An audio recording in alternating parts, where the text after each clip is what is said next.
बांके बिहारी लाल की श्रीमती राधा रानी की।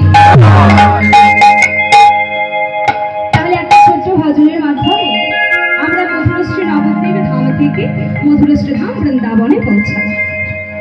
আজকে আমাদের আলোচ্য বিষয় বা ভজনের বিষয় কি না?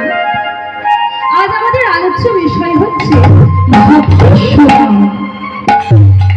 ভগবান শ্রীকৃষ্ণের একজন পরম সখা, ভগবান শ্রীকৃষ্ণের একজন মরণ সখা, ভক্ত সুদাম, যার কথা আজকে আমরা শ্রবণ করব। দেখুন দাদা, যখন একটা ভগবানের লীলার কথা আস্বাদন করা হয়, সেখানে আমরা জানতে পারি ভগবান কত মহা। তিনি আমাদের মতো সাধারণ জীবের জন্য কি কি কর্ম করেছিলেন, কোন কোন লীলা কাদের কাদের সাথে করেছিলেন, এ সমস্ত কিছু আমরা জানতে পারি একটা ভগবানের লীলা আস্বাদন করে।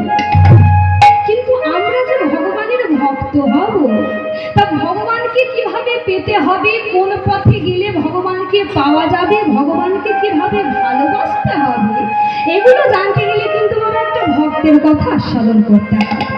কারণ লীলার মধ্যে আমরা জানতে পারবো যে সেই ভক্ত ধীরে ধীরে কিভাবে ভগবানের প্রিয় হয়ে উঠেছিল, কিভাবে ধীরে ধীরে ভগবানের ভক্ত হয়েছিল, এবং ভগবান কিভাবে ধীরে ধীরে ভক্তকে নিজ চরণে আশ্রয় দিয়েছে। তাহলে সেরকমই একজন ভক্ত নাম হচ্ছে মাতা সুদামা, যে সুদামা কৃষ্ণকে নিজ প্রাণের থেকেও বেশি ভালো